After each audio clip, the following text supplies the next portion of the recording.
누가복음 8장 4절부터 8절에 있는 말씀까지 제가 한 절 읽고 여러분들이 한 절 읽으심으로 함께 교독합니다. 각 동네 사람들이 예수께로 나와 큰 무리를 이루니 예수께서 비유로 말씀하시되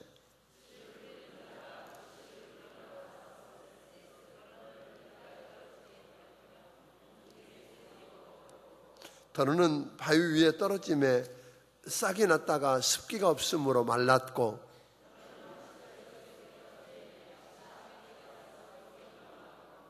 같이 읽을까요? 더러는 좋은 땅에 떨어짐에 나서 100배의 결실을 하였느니라. 이 말씀을 하시고 외치시되 들을 귀 있는 자는 들을지어다. 아멘. 아멘. 오늘 시간에 우리 좋은 땅의 비밀이라고 하는 제목을 가지고 우리 조경 목사님 나오셔서 우리에게 말씀해 주실 때 큰 은혜가 있게 되기를 바랍니다.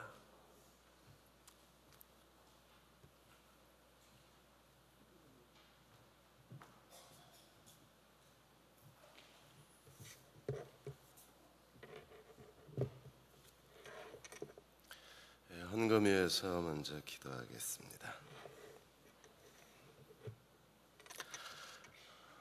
보좌 하나님, 이 아침에도 하나님의 은혜와 축복을 소망하고 주의 전에 예물을 드린 손길이 있습니다. 하나님께서 한 분 한 분 위에 기름 부어주시고 사르밧 과부가 엘리세아를 공개했을 때 그 통에 가루가 다하지 아니하고 그 병에 기름이 떨어지지 않게 해주셨던 것처럼 하나님, 저희가 어렵고 힘들 때 하나님께서 사랑하는 가정들의 통에 가루가 떨어지지 않게 도와주시고 그 병에 기름이 끊어지지 아니하는 하나님의 놀라우신 공급하심과 하나님의 완전한 보호하심과 하나님의 놀라우신 축복하심이 있게 도와주옵소서. 어렵고 힘든 가운데 먹지 않고 쓰지 않고 하나님의 전에 드렸습니다. 하나님, 하나하나 한 분 한 분 위에 축복하시고 그 가정 위에 축복하시고 이 물질이 쓰여질 때 송탄중앙교회가 더 많은 영혼들을 구원하며 하나님 나라 확장하는 일에 귀하게 쓰임받게 하여 주옵소서. 예수님의 이름으로 축복하고 기도하옵나이다. 아멘. 여러분한테 먼저 고백할 일이 하나 있습니다. 저녁에 공부하신 그 여호수아 이야기가 사실은 몇 년 전에 골든게이트 신학교에서 간단하게 그 신학생들에게 강의했던 내용입니다. 근데 그걸 좀 더 분석을 해서 2시간에 걸쳐서 여러분이 공부하셨었는데 그 내용이 굉장히 어렵고 힘든 주제예요. 24장을 저희가 2시간에 걸쳐서 공부한 거니까. 그러니까 여러분들이 설교 듣는 능력이 신학생들보다 더 단수가 높은 것 같아요. 그게 정말 쉬운 일이 아닌데 교회에서 그렇게 설교하는 건 제가 처음 해봤는데 힘들지 않을까 하는 걱정을 했었는데 역시나 송탄중앙교회였습니다. 끝까지 청정하시고 또 하나님 말씀을 이해하고 받아들이시는 것 같아서 힘들었지만 저도 즐거운 시간이었고요. 여러분들이 그렇게 설교 듣는 단수가 높은 것은 하나님이 여러분에게 주신 축복이라고 생각이 들고, 오늘 누가복음 8장의 좋은 땅의 비밀은 바로 여러분의 비밀이에요. 그래서 여러분들이 이 시대 가운데 좋은 땅의 사람이 되셔서 하나님께 더 귀하게 쓰임받는 종들이 되시기를 바랍니다. 해외에서 활동하는 사업가 중에 가장 성공한 그 한국인 사업가가 소프트뱅크의 손정희 사장이에요. 이 손정희 사장이 한국인으로서는 가장 크게 성공한 사람 중에 한 사람입니다. 손정희 사장이 이렇게 성공할 수 있었던 비결은 그의 생애에 아주 중요한 전환점이 있었는데 1982년에 중증 간질환자가 돼서 의사가 5년밖에 살 수 없다고 선고를 했어요. 그리고 간치료 보호소로 입원을 시켰습니다. 강제 입원을 시켰어요.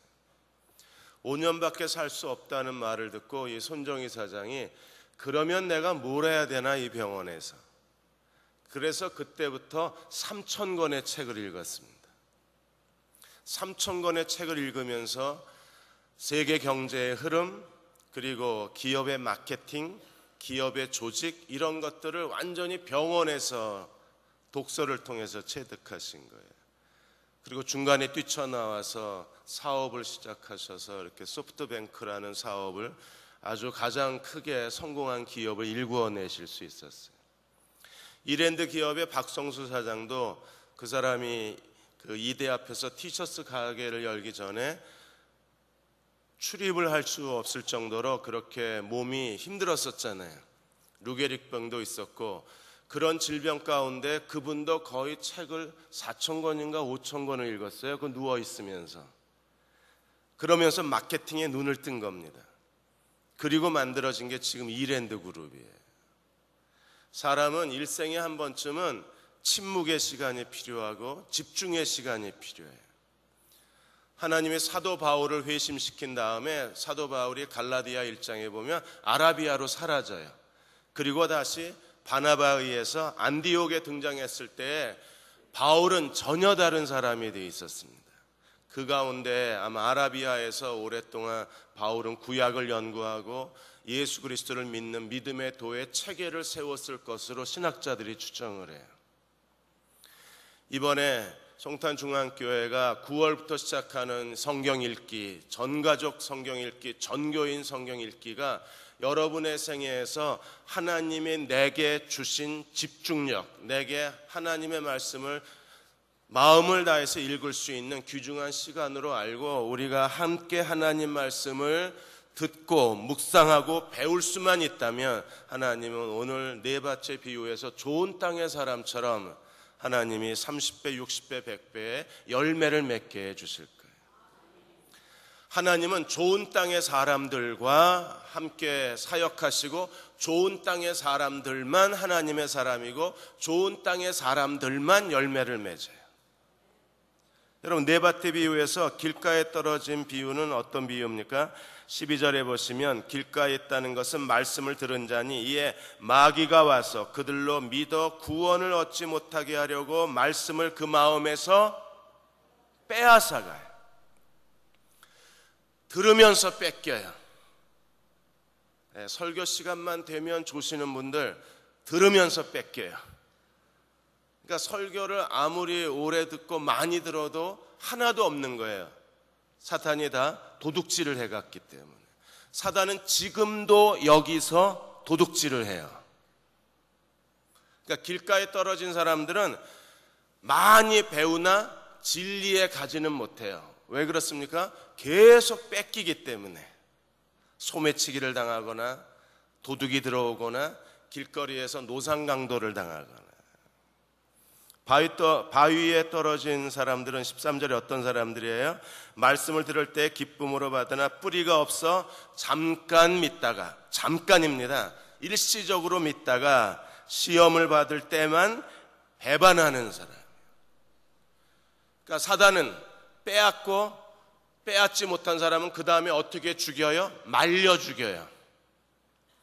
말씀으로 인해서 환난이나 시험이 오면 햇볕이 뜨거워지면 바위 위에 있으니까 햇볕이 뜨거워지면 바위도 뜨거워질 거 아니에요. 그러니까 뿌리가 없어서 그냥 통째로 말라요. 그러니까 두 번째 돌밭에 뿌려진 씨앗도 결국에 사단이 말씀을 말려 죽여요. 세 번째 가시떨기에 떨어졌다는 것은 14절에 말씀을 들은 자니 지내는 중 이생의 염려와 재리와 일락의 기운이 막혀 온전히 결실하지 못하는 사람. 겨우 살아남았어요. 사단의 도둑질에서 살아남고 사단이 말려 죽이는 데서 살아남았어요. 그래서 잘하긴 잘하는데 비실비실 거려요. 왜 그렇습니까? 사단이 기운을 막아버려요. 잡초 속에 피어있는 꽃을 본 적이 있으십니까? 비실비실 거립니다.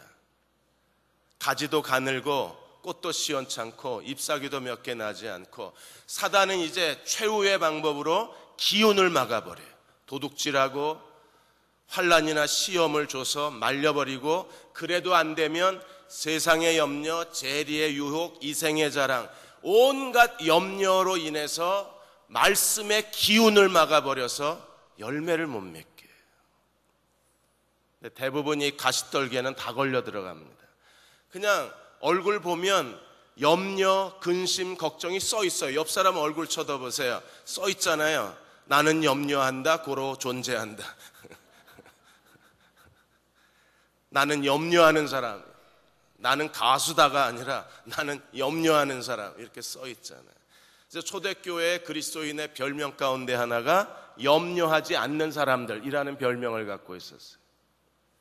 그 사람들은 사단이 가시떨기로 말씀의 기운을 막지 못한 사람들, 그 사람들은 염려하지 않는 사람들이에요. 이렇게 사단의 집요한 공격을 이겨내고 좋은 땅의 사람들만이 15절에 보면 착하고 좋은 마음으로 말씀을 듣고 지키어 인내로 결실하는 자니라. 듣고 지키고 결실하는 사람들. 그럼 하나님이 어떤 사람과 더불어 일하시고 하나님이 누구를 축복하시고 하나님이 누구를 통해서 영광 받으시겠어요?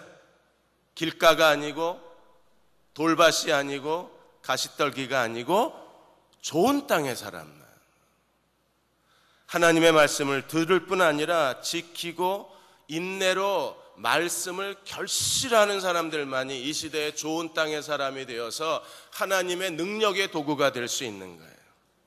여러분, 왜 이렇게 말씀이 결실해서 좋은 땅 사람이 되는 게 어렵습니까? 말씀은 뭐예요? 16절에서 18절까지 보시면 말씀은 하나님의 계시로만 알 수 있기 때문에 사람의 말이라면 귀로 들어서 이해할 수가 있지만 하나님의 말씀은 등불을 켜지 않으면 이해가 안 돼요. 그래서 16절에 누구든지 등불을 켜서 그릇으로 덮거나 평상 아래 두지 아니하고 등경 위에 두나니 이는 들어가는 자들로 그 빛을 보게 하려 함이라. 17절에 숨은 것이 드러나지 아니할 것이 없고 감추인 것이 알려지거나 나타나지 않을 것이 없다. 그래서 어떻게 해야 돼요? 18절에 그러므로 너희가 어떻게 듣는가 스스로 삼가라. 누구든지 있는 줄 아는 자는 받겠고 없는 자는 그 있는 줄 아는 것까지 빼앗기리라. 하나님의 말씀을 듣는 것을 삼가하라. 있는 자, 말씀에 대한 간절함, 말씀에 대한 헌신, 말씀에 대한 열정이 있는 사람은 더 받을 것이고 말씀에 대한 열정이 없는 사람은 있다고 생각하는 것까지 다 뺏기는 거예요. 그래서 마귀가 와서 아예 뺏어가거나 말려 죽이거나 기운을 막아버려요. 그러니까 열매를 못 맺는 거예요. 우리가 들을 줄 아는 사람이 되지 못하면 속아요. 그리고 계시에 이르지를 못하는 거예요. 지난 6년 동안에 자기개발서 그리고 행복에 대한 책들을 6년 동안에 추적조사한 가디언, 영국의 가디언 일간지 기자가 한 사람이 있습니다. 이 자기개발서대로 하면 정말 자기개발이 되나, 행복하기 이론대로 하면 사람이 정말 행복해지나, 이렇게 해서 추적조사를 했는데 전부 거짓말이라는 걸 이 사람이 파헤쳤습니다. 가장 중요한 것 중에 하나가 이 경영을 하는 사람이나 일반인들에게나 가장 큰 인기를 끌었던 게 뭐냐 하면 목표 중심의 기술이에요. 인생의 골을 세워놓고 목표를 가지고 살아라. 목표를 가지고 살면 반드시 성공한다. 그래서 예일대학교 1953년에 예일대학 졸업생들을 20년 동안 추적조사한 데이터를 가지고 목표를 가진 3%의 사람만 성공한다. 이 이론을 내놓은 거예요. 그래서 예일대학 재학 졸업생들 20년 추적조사 그중에 3%. 근데 1996년에 미국의 경제 잡지 한 기자가 예일대학에 가서 그 졸업생들 명단을 확보하고 그 사람이 정말 20년 동안 리서치를 했나 조사했는데 거짓말이었어요.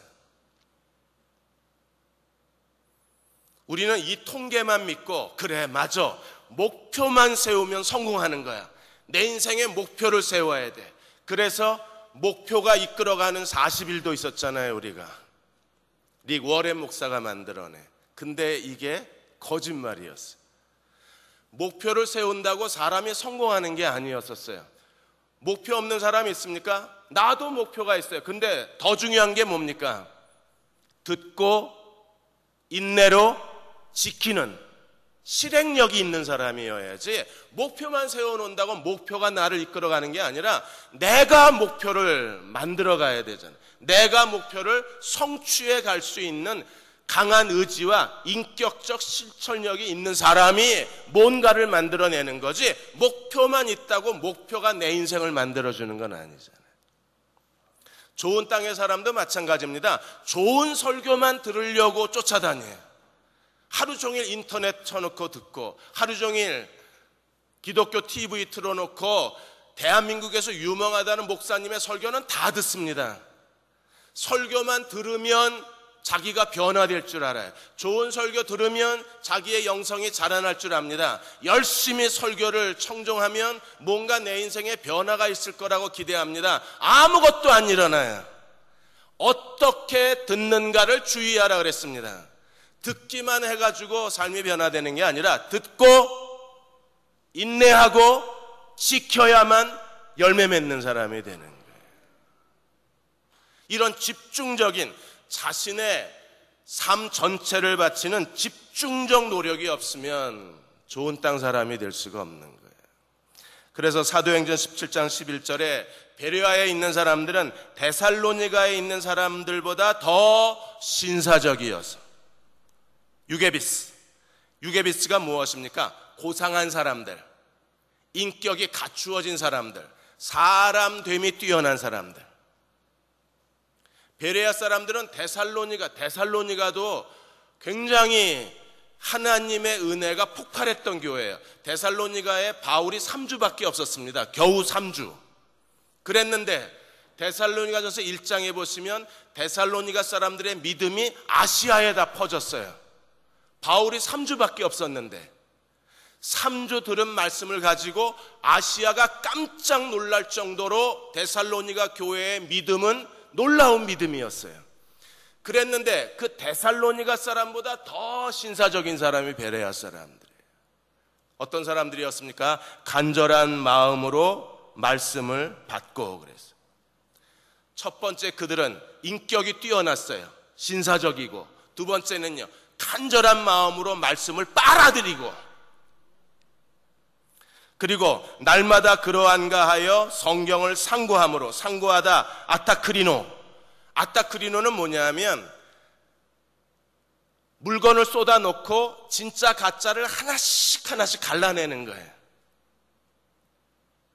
옛날에 저희가 서울 중계동에 살 때 거기에 그 집에서 이렇게 간의 수공업처럼 하시는 분들이 많았습니다. 공장에서 물건을 가져오면 그거를 하나씩 구슬 꿰기 뭐 이런 거, 자판 만들기 이런 거 하셨던 어머니들이 많이 계셨어요. 그분들은요, 그 하나하나를 다 골라내요. 좁쌀만한 것들을 골라내서 그것을 자판에 끼워내시는 일을 하셨던 분들이 계셨어요. 불량품이 많기 때문에 그걸 돋보기를 보고 골라내셔야 돼요. 상고한다는 말이요, 골라내는 거예요. 어떤 게 진짜 진리인지, 이게 진짜 하나님 말씀인지. 베레아 사람들이 그 정도로 하나님 말씀에 자기의 전부를 바치고 또 바쳤기 때문에 그들의 마음에 말씀의 등불이 켜지는 순간에 그들은 있는 자, 더 많이 받는 자로 하나님 앞에 서게 되고, 그게 그들의 삶을 좋은 땅으로 바꿔주는 거예요. 사랑하는 교우 여러분, 이번에 성경 읽기, 창세기부터 시작하는 성경 읽기를 그냥 교회의 또 하나의 프로그램으로 받아들이지 말고, 이번 기회에 나도 베레아 사람처럼 신사적이 되고 간절한 마음으로 받고 하나님 말씀이 그러한가 하여 상고하는 사람이 된다면 하나님이 그 말씀의 능력이 우리 안에 역사하셔서 우리의 삶에 놀라운 변화를 이루어내실 수 있을 겁니다. 아니, 그렇게 돼야만 돼요. 언제까지 가시떨기로 비실비실거리고 살겠습니까? 언제까지 돌밭이 되어서 부흥회나 하고 수련회나 다니면 반짝 믿음이 돼가지고 와 이러고 돌아다니다가 어느 날 보면 없어져요. 잠깐 믿음입니다. 일시적 믿음입니다. 감정적 믿음입니다.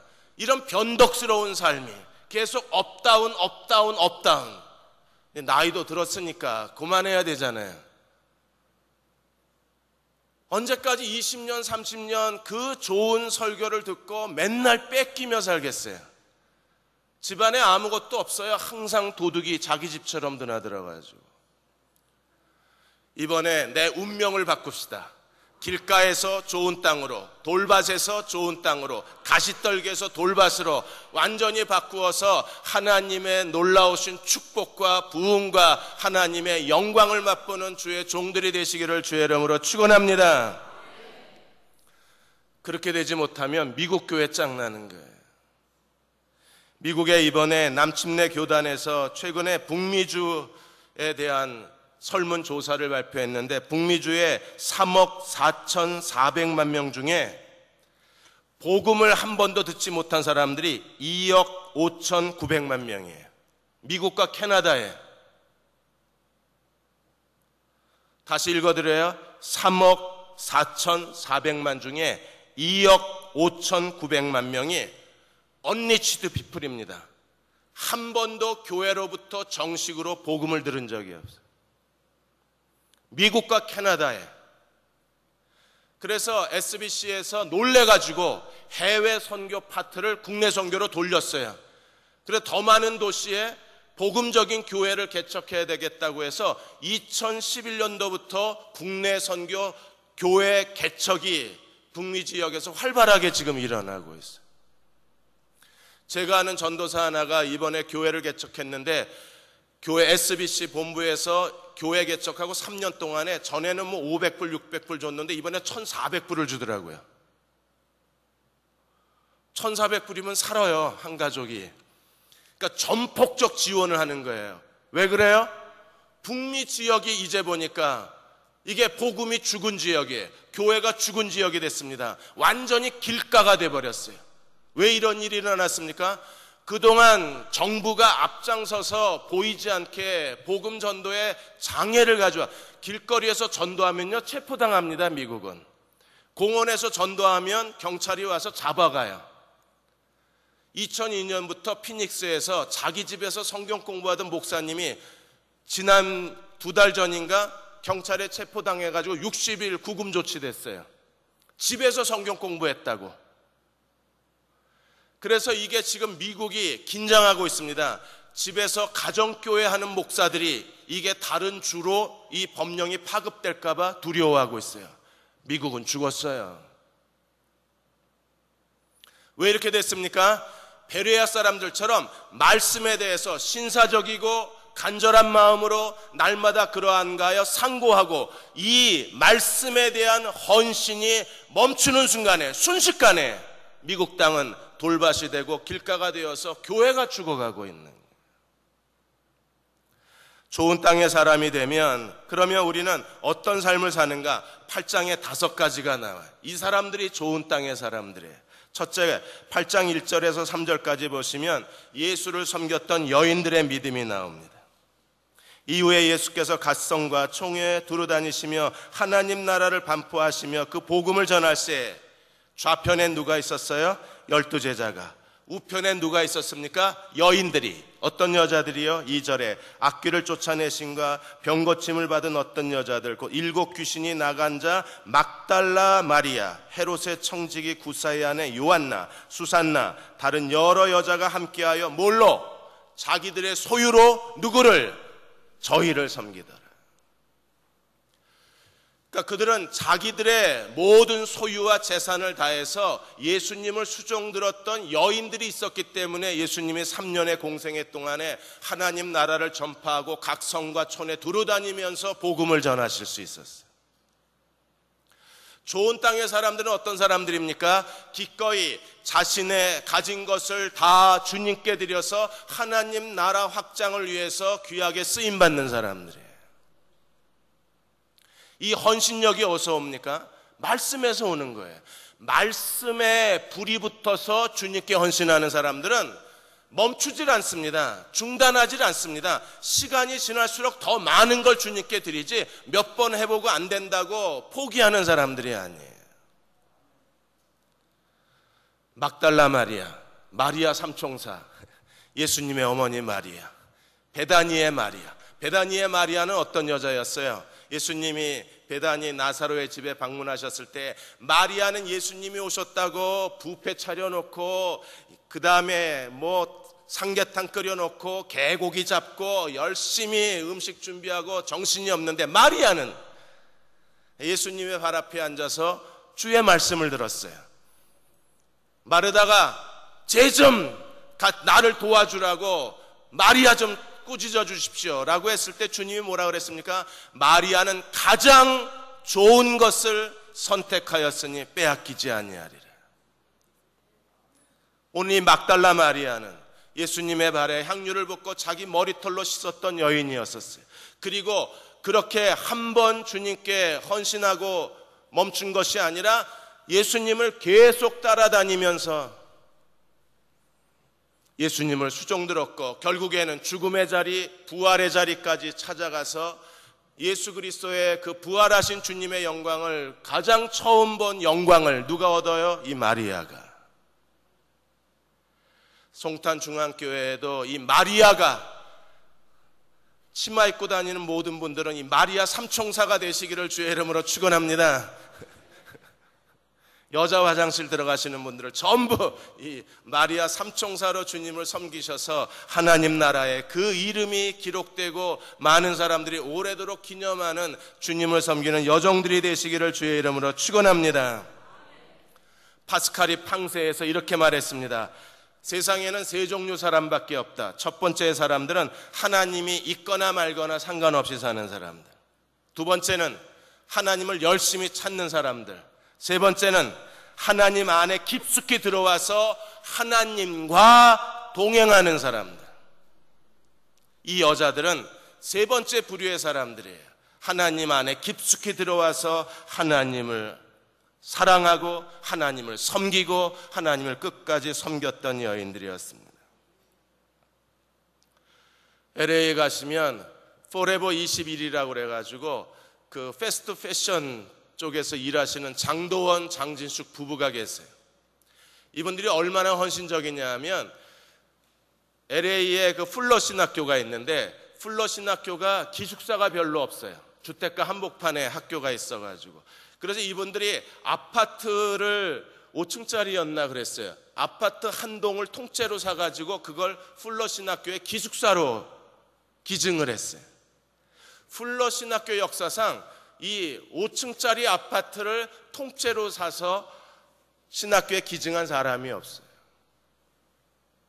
포브스가 선정한 세계 400대 부자 가운데 이 장진숙 부부가 무려 88위를 기록을 했습니다.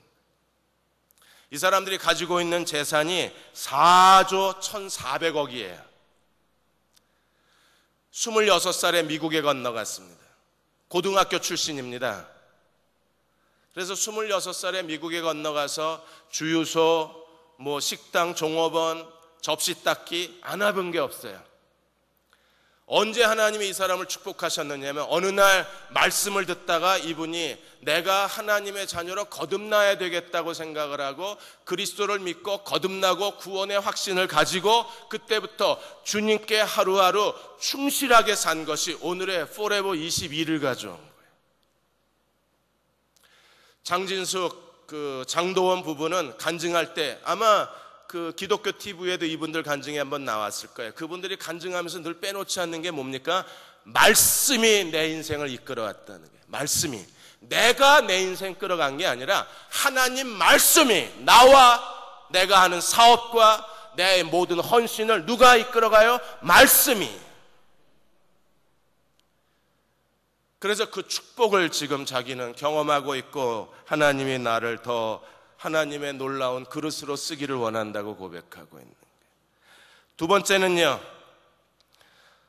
19절에서 21절까지 보시면 좋은 땅의 사람이 되면 어떤 일이 벌어집니까? 예수의 모친과 동생들이 왔을 때 주님이 뭐라 그러셨어요? 21절에 내 모친과 내 동생들은 누구예요?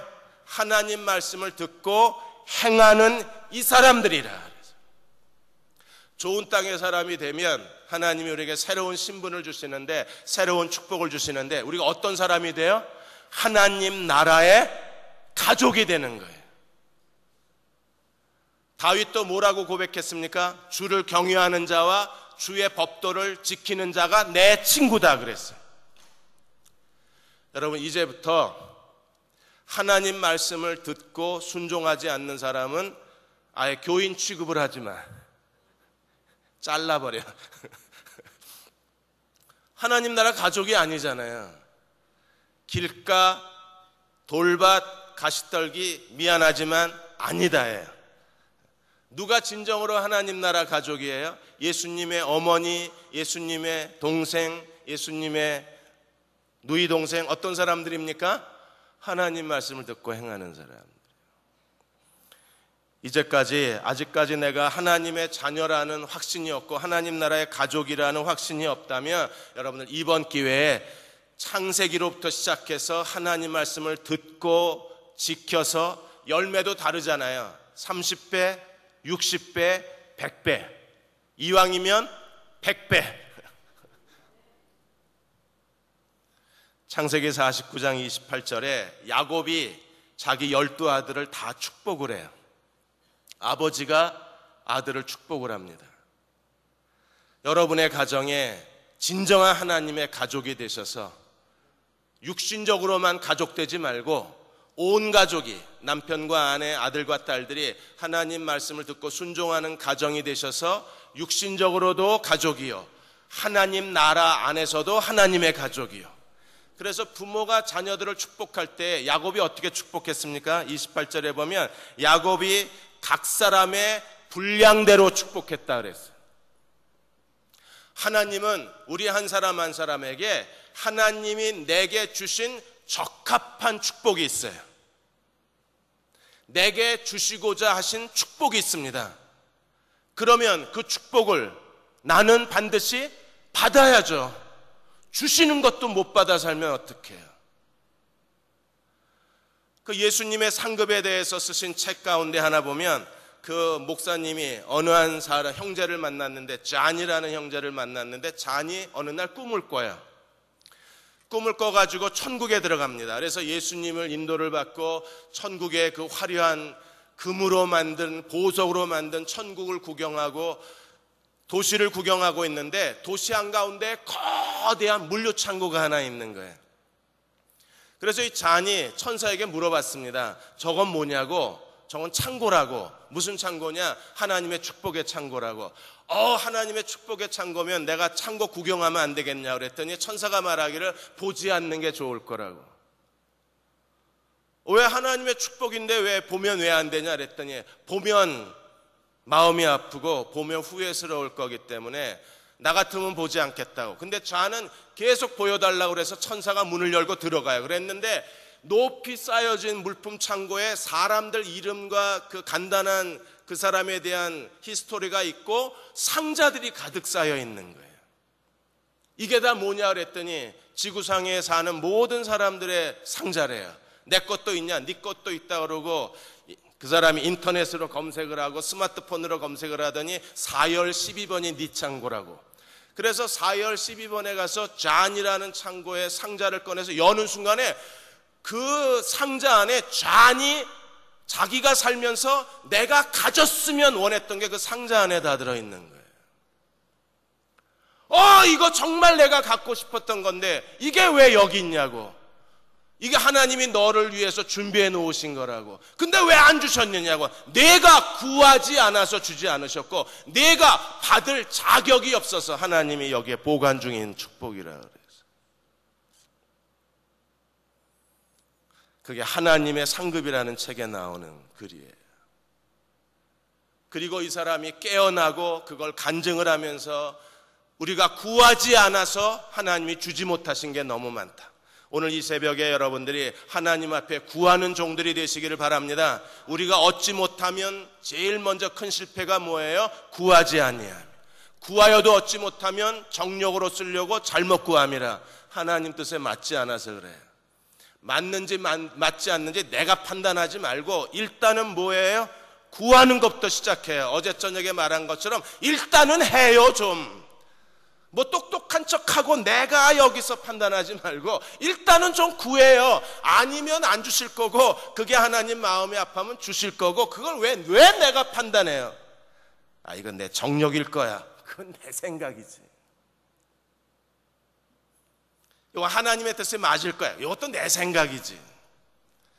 그냥 우리가 하나님 마음에 구해야 되겠다고 생각이 되면 기도하는 거예요. 그러면 하나님이 각 사람에게 적합한, 합당한, 있어야 할 축복을 우리에게 축복하시는 게 야곱의 축복 기도였었어요. 여러분은 지금 하나님이 내게 주시고자 준비한 축복을 다 누리고 계십니까? 다 가졌어요? 100% 다 갖다 쓰고 있습니까 지금? 도대체 저 하늘나라 창고 박스에 하나님이 내게 주시려고 준비했다가 내가 꺼내 쓰지 못한 게 얼마나 많겠어요? 저 안에 구해야 돼요. 갖다 써야 돼요.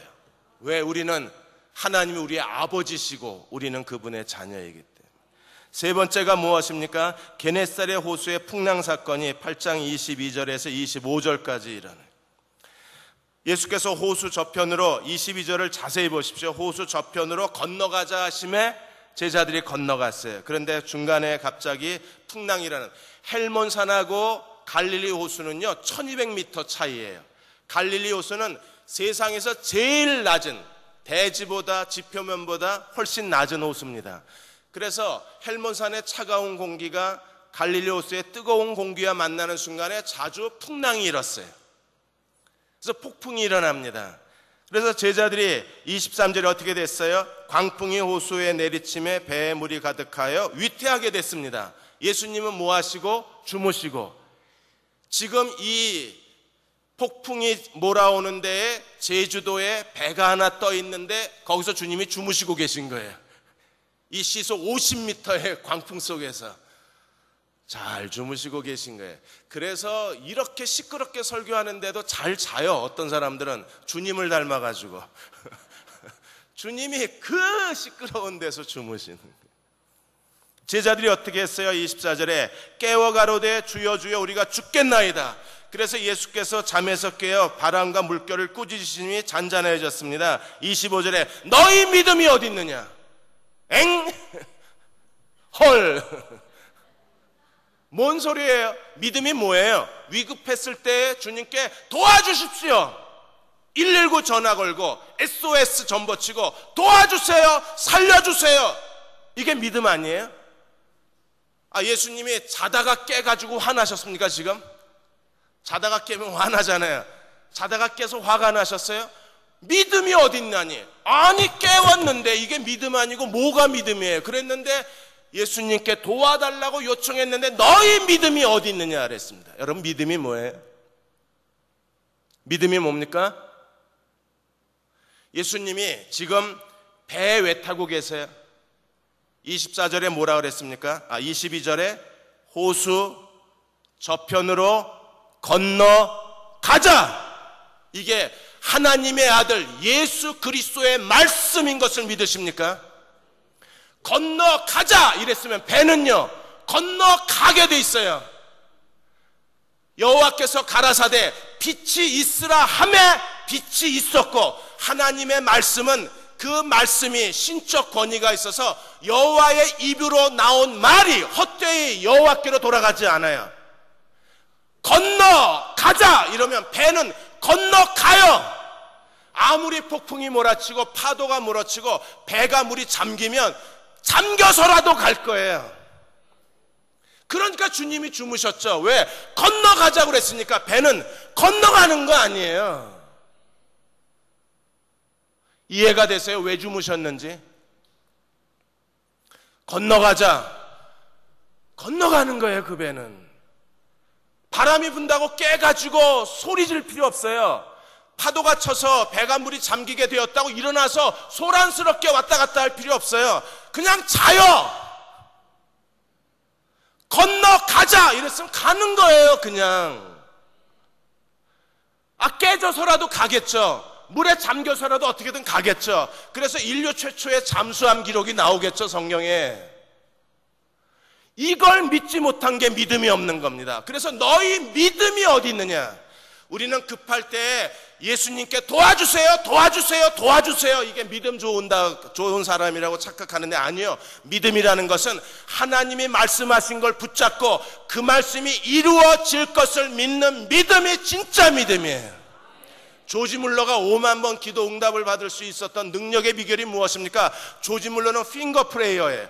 손가락, 하나님 말씀에 손가락을 짚고 말씀하셨으니 내게 주십시오. 하나님 꼼짝없이 주시는 거예요. 왜? 약속을 해놨으니까. 그래서 5만 번의 기도 응답이 있는. 여러분, 누가복음 7장에서 예수님이 이만한 믿음을 만나보지 못했다 그래서 믿음에 금메달 딴 사람이 있습니다. 누굽니까? 로마의 백부장. 로마의 백부장이 처음 믿음은 어떤 믿음이었어요? 예수님께 도와달라고 요청을 했어요.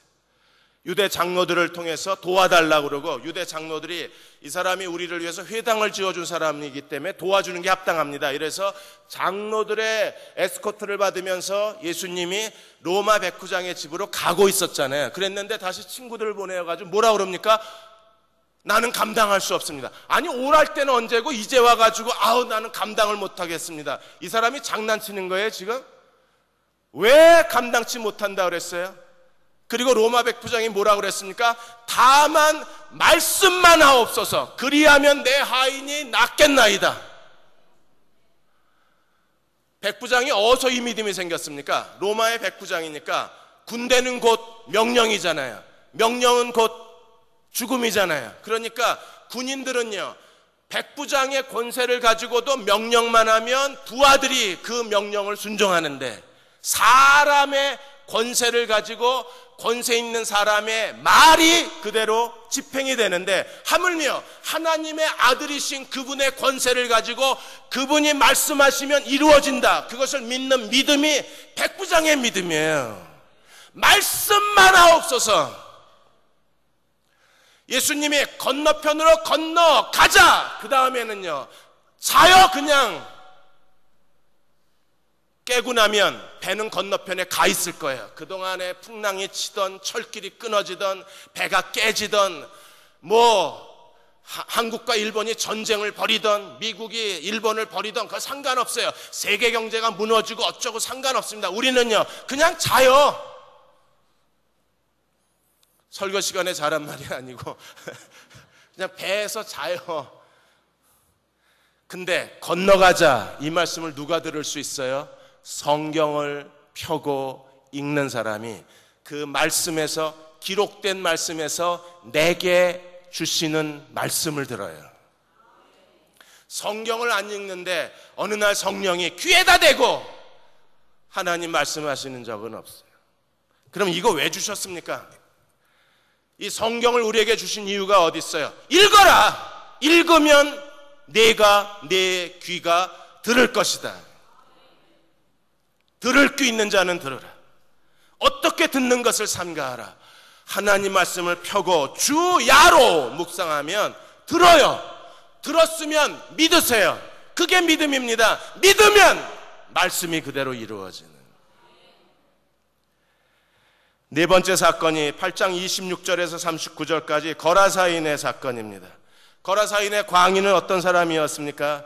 그는 27절에 보면 귀신 들린 사람이었는데 오래 옷을 입지 아니하며 집에 거하지도 아니하고 무덤 사이에 거하고. 이게 옷을 입지 않는 게 귀신의 현상이에요.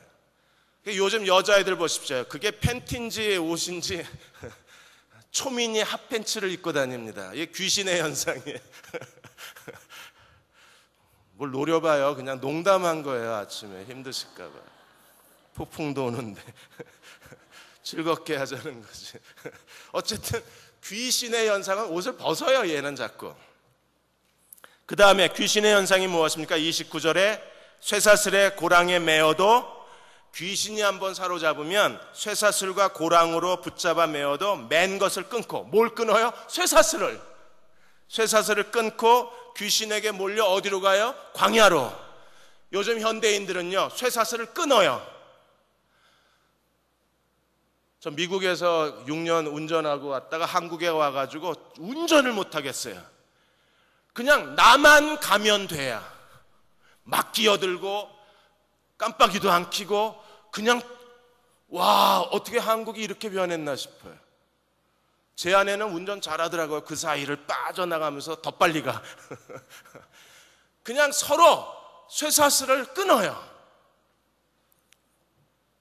어저껜가 인터넷 뉴스 보니까 나만 주차하면 돼 이래가지고 주차장 한복판에다 주차해 놓은 사람들이 다 나만 아니면 돼요. 나만 아니면 돼. 왜 이렇게 사나워졌어요? 왜 이렇게 거칠어졌습니까? 이게 귀신의 현상이에요. 점점 사람들이 거칠어져요. 예의가 없어지고 자기밖에 모르고 다른 사람에 대한 배려가 없습니다. 여러분, 사단이 손대는 것마다 망가져요. 귀신이 이 사람을 만지자 이 사람의 인생이 완전히 망가져 버린 거예요. 이 사람 안에 뭐가 들어있었어요? 레기온, 로마 군단, 6,000명의 로마 군대, 6,000마리가 넘는 귀신이 이 사람 안에 들어가 있는 거예요.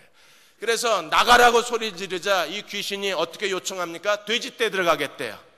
그래서 돼지떼가 들어가자 돼지떼가 포동포동 살이 찌고 피부가 윤택해지고 머리털이 다시 나고 그랬나요? 돼지떼가 어떻게 됐습니까? 사탄이 청구서를 보내는 것마다 망가져요.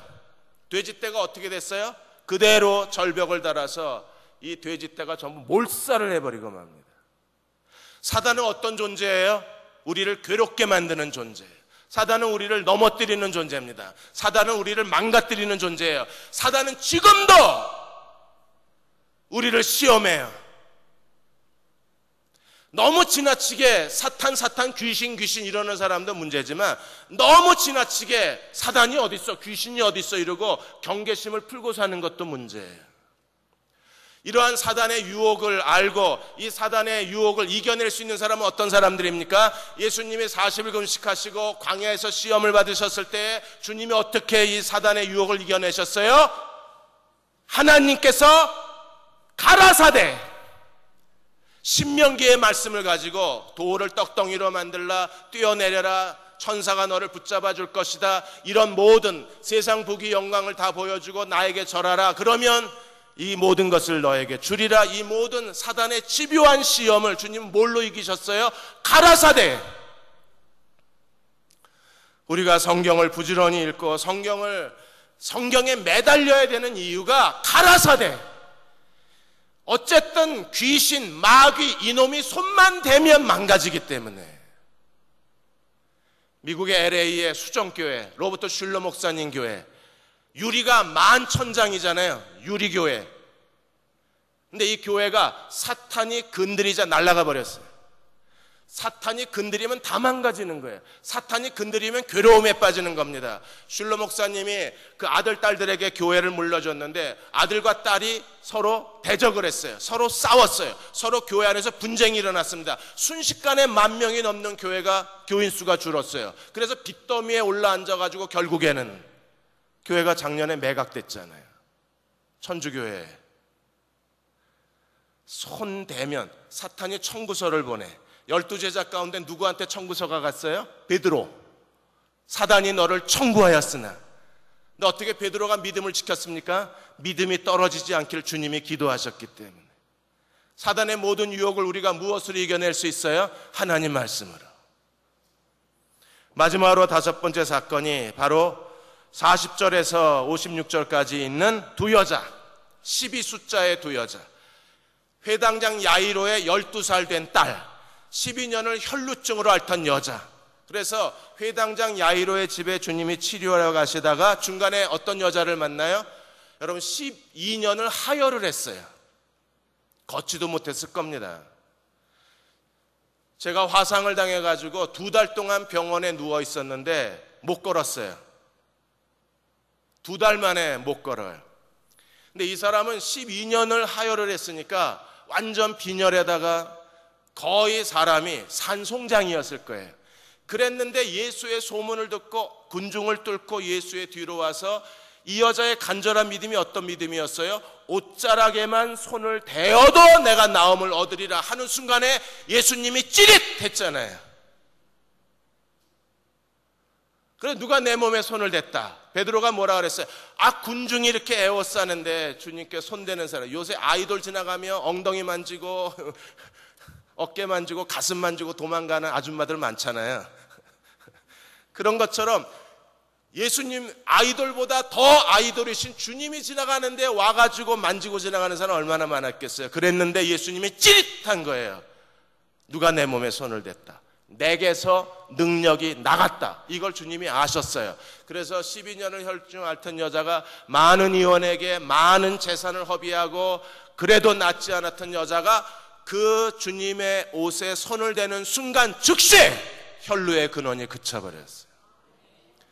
이 여자 찾아라. 이 여자가 나가서 자기가 만졌다 그리고 혈루가 끊어졌다 간증을 하고 주님이 내 믿음이 너를 구원하였느니라 이렇게 대화하는 동안에 어떤 일이 벌어져요? 야이로의 12살 딸이 죽어요. 여러분이 야이로라면 이 12년을 혈루증 앓던 여자를 째려보면서 저 아줌마 때문에, 아줌마라고나 그랬겠어요? 저 니은 때문에 저것 때문에 누가 죽어요? 내 사랑하는 딸이죠. 저게 방해만 안 했어도 내 딸은 살았을 텐데. 회당장 체면에 뭐라 그럴 수는 없고 그 여자가 얼마나 원망스러웠겠어요.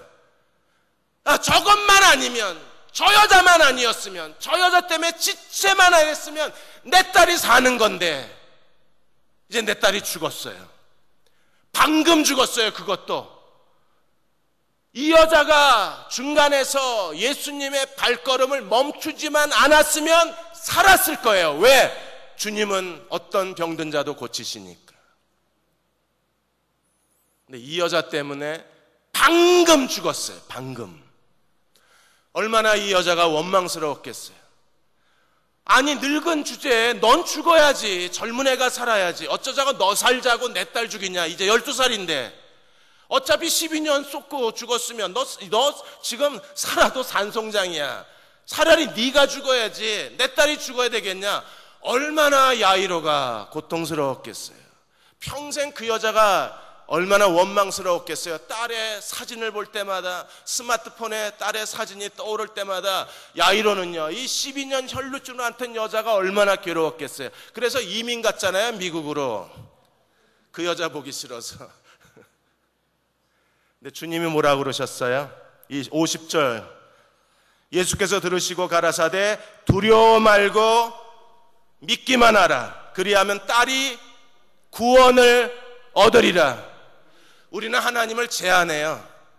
병들었을 때 요때 오셔야 돼. 요때 오셔서 타이밍 맞게 오셔서 상황이 이럴 때 이때 하나님이 도와주셔야 돼. 죽으면 하나님이 더 이상 아무것도 하실 수 없다고 생각을 해요. 이거 하나님을 제한하는 거예요.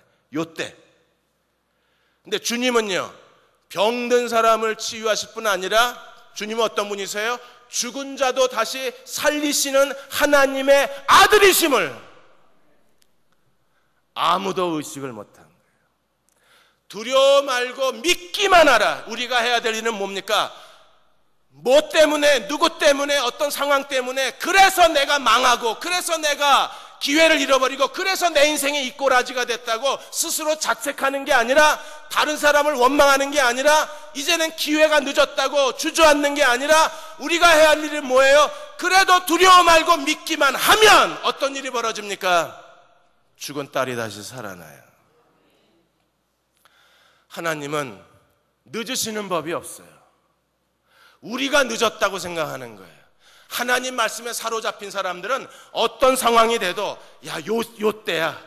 어쨌든 8월 말까지 이게 해결이 돼야 돼. 이게 해결이 안 되면 끝이야. 그건 내 생각이고.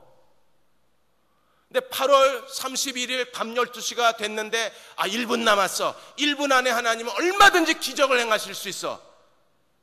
홍해도 갈라지고 여리고도 무너지고 1분 안에 전화가 올 거야. 그랬는데 9월 1일 0시가 됐는데 아무 일도 안 일어나요. 입을 뒤집어 쓰고 눕습니다. 머리에 끈 동여 매고 그냥 바람 쐬러 나간다고 새벽기차 타고 남편이 사라져 버립니다. 왜 이래요? 여기까지만 하나님이 하실 수 있다고 내가 제안하는 거예요. 그걸 넘어가더라도 하나님은 어떤 분이십니까? 두려워 말고 믿기만 하라. 그리하면 내 딸이 구원을 얻으리라. 하나님을 제한하지 마십시오. 하나님 우리에게 더 큰 권능을 보여주시고, 하나님 우리에게 더 큰 기적을 보여주시고, 하나님은 끝까지 믿는 자들에게 하나님이 어떤 분이신가를 살아있는 권능을 우리에게 보여주시는 하나님이세요. 죽은 게 아니라 잔다. 다 비웃었잖아요. 죽었다니까. 우리가 죽은 거 모르고 잔 거 모를까봐 얘 죽었어요 그랬는데 자다가 깼잖아요.